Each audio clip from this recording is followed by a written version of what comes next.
कांग्रेस के राज्यसभा सांसद और प्रदेश के पूर्व मुख्यमंत्री दिग्विजय सिंह आज इंदौर पहुंचे, जहां पर मीडिया से चर्चा करते हुए विधानसभा चुनाव में पार्टी की हार को लेकर ईवीएम सहित तमाम राजनीतिक मुद्दों पर उन्होंने चर्चा की।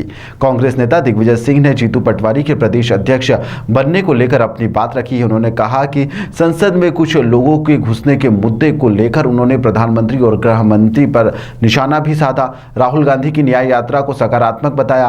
श्री राम मंदिर के निमंत्रण के सवाल पर दिग्गी ने कहा कि भगवान राम सबके हैं, हमारे हृदय में वह बसे हुए हैं, मुझे किसी के इन्विटेशन की आवश्यकता नहीं है। साथ ही उन्होंने कहा कि लोकतंत्र की रक्षा करना बेहद ही आवश्यक है। वहीं पर लक्ष्मण सिंह के एक बयान को लेकर उन्होंने कहा है कि मैं उनके इस बयान से सहमत नहीं हूँ। दिग्विजय सिंह ने साथ ही यहाँ पर कहा कि जो ईवीएम मशीन है उसके द्वारा लगातार यहाँ पर गड़बड़ी की जा रही है और इसके अलावा कई तरह के गंभीर आरोप उन्होंने लगाए हैं और लोकतंत्र को बचाने की बात भी कही है। पहुंचाए गए हैं, आपके इनविटेशन को लेकर भी काफी चर्चाएं चल रही हैं। मुझे किसी का इनविटेशन नहीं चाहिए भगवान राम के दर्शन करने के लिए। आज जा रहे हैं सर? अरे हृदय में है, भगवान राम हृदय में है हमारे। सुर्खियों में कि जो दान आपने दिया था वो भी आपको लौटा दिया गया है।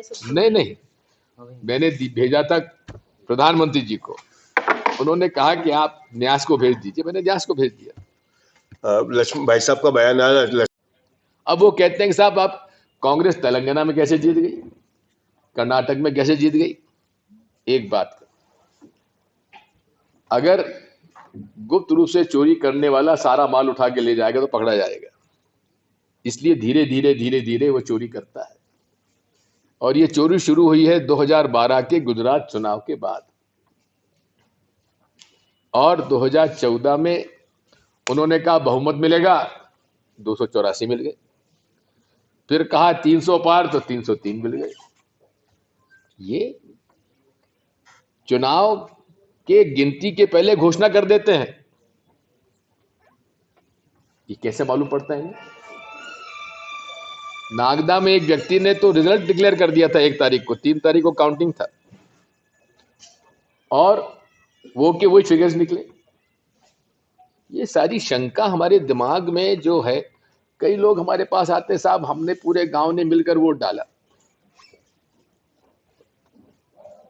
नतीजा कोई दूसरा आ रहा है।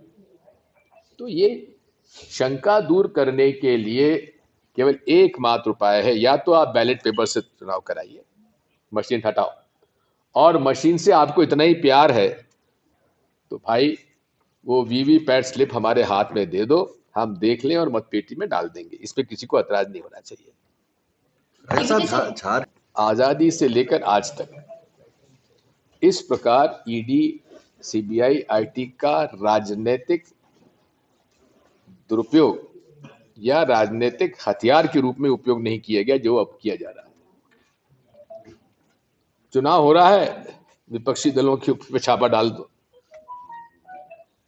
और खुद करोड़ों रुपए खर्च कर रहे हैं, वोटर को पैसा दे रहे हैं। वो कहां से आया? वो क्या चेक से दे रहे हैं?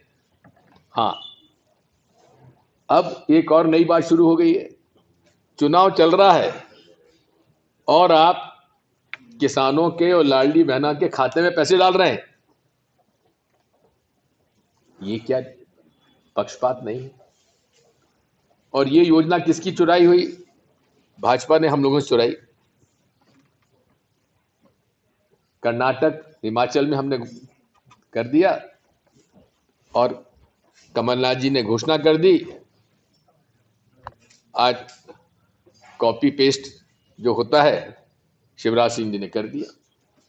अब हम मांग करते हैं कि उन्होंने कहा था 3000 देंगे, अब 3000 दो। मुख्यमंत्री जी कब से दे रहे हो बताओ? वादे किए हैं, पुण्य भाव। सॉफ्टवेयर का खेल। प्रकृति का नियम परिवर्तन है, परिवर्तन होना आवश्यक भी है। मैं स्वयं 38 साल की उम्र में प्रदेश कांग्रेस का अध्यक्ष बन गया था। कांग्रेस पार्टी ने हमेशा युवाओं को आगे आने का अवसर दिया है, और जीतू पटवारी जी, उमंग सिंगार जी दोनों 50 के आसपास के हैं,